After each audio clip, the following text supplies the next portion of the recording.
Welcome back to Bailey Brothers Racing. In our last episode, we blew the intercooler apart at the gut.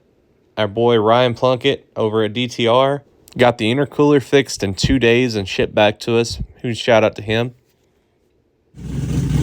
Got everything put back together Thursday. Friday morning rolls around. We're going to try to put it on the trans brake, see if everything works so we can head to the track.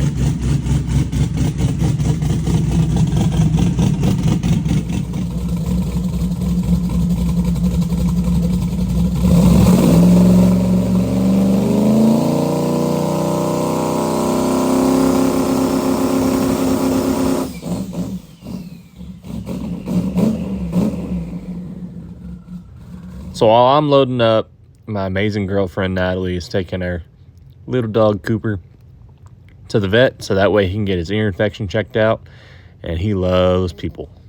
But for her first pass, I took her last tune up from Penwell, turned it up a little bit all the way across the board. Gonna see how the suspension works.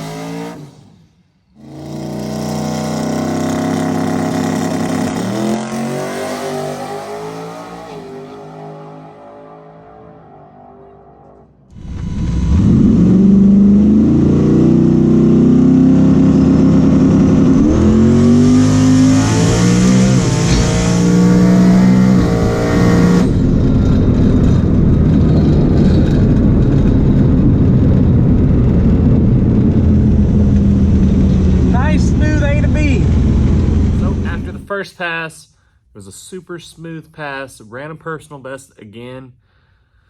We're just slowly ramping the boost in faster and faster. Not any more total amount of boost, but just moving it back further and further and further and bringing in power in sooner. So that's all we did on that one. On the next pass, we did the same thing. So we've been having an issue with this intake where all the runners aren't getting the same amount of boost.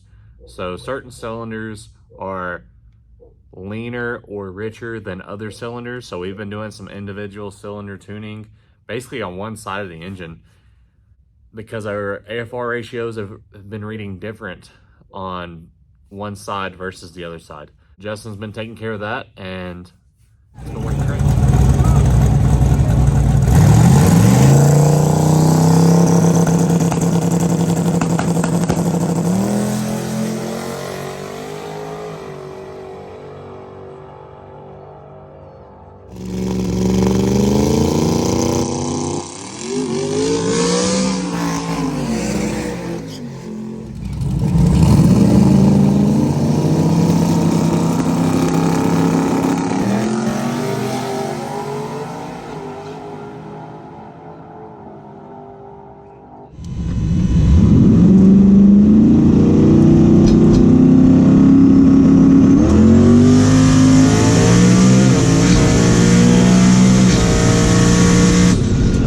Best. They paired us up with our good buddy AJ again, just so they could run through the line faster. There's a little bit of a mishap getting into the beams. So he lit his first beam, I lit mine, and then I went to get on the trans brake.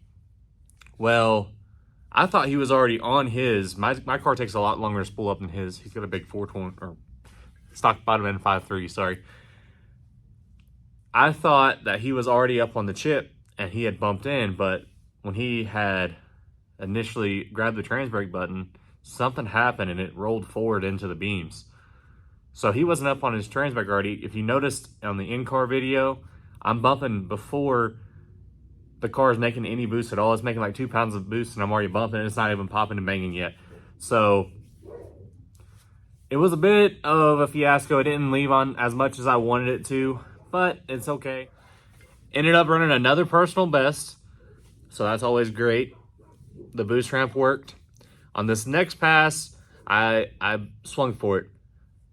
So how I run my dump valve setup is I have it set up to where at 20 pounds of boost, the dump valve will close. It's not just on the trans brake. What that helps me with is the back of the track racing, the no prep stuff. It just keeps the converter looser because the converter is awfully tight. I left it alone the whole time just to see how it was going to work. So on this next pass, I close the dump valve as soon as I let go of the trans brake button. So it'll be on the trans brake until I hit the two-step. After I let go of the button though, it closes. And also, once again, back the boost ramp up a little bit and brought it in faster.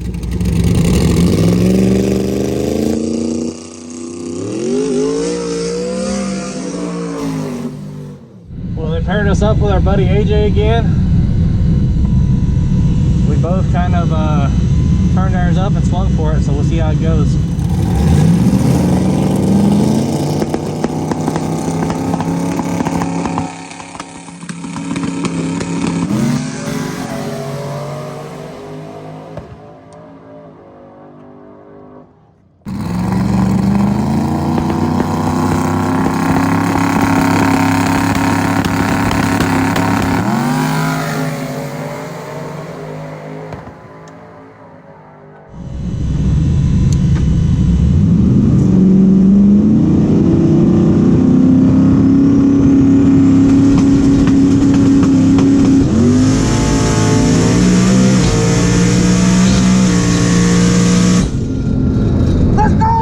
Up a full 10th on that pass. That's awesome.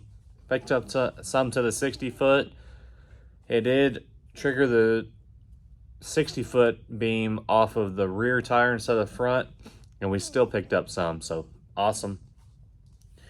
I won't tell you what ET it went, but it went 140 in the 8th in mile per hour wise, so that's awesome as well.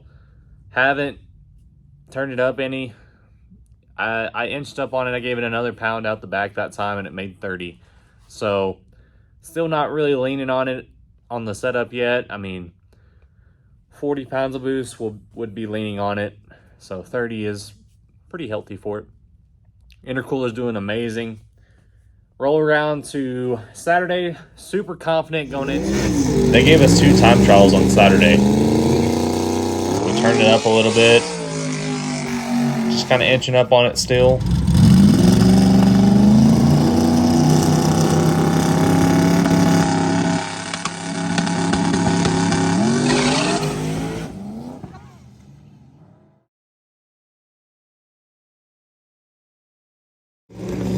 Shook the tire real bad, so we made a shock change and added some tire pressure.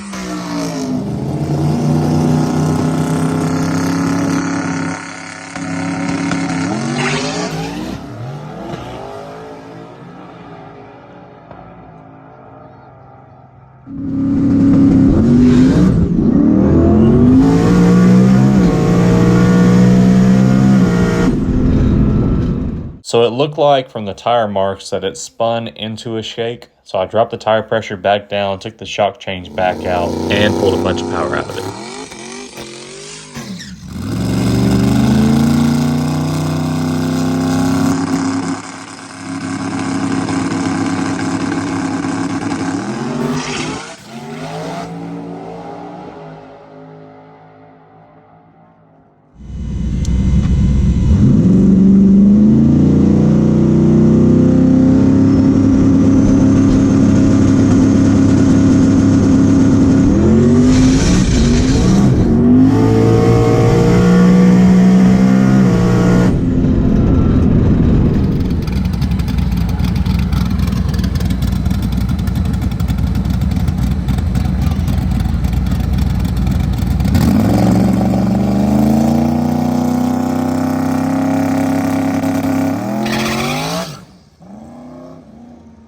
Well, we ended up losing first round again, first round ducks. The guy that knocked us out, Vincent, he ended up winning the whole thing, so congrats to him. I just can't get it to stop tire shaking anymore. I don't know what changed from Friday to Saturday. We made 4 passes Saturday, and every time it shook. Tried adding more tire pressure. We were over 2 pounds more on tire pressure Saturday than we were Friday, and we had no tire shake Friday. So I have a few theories.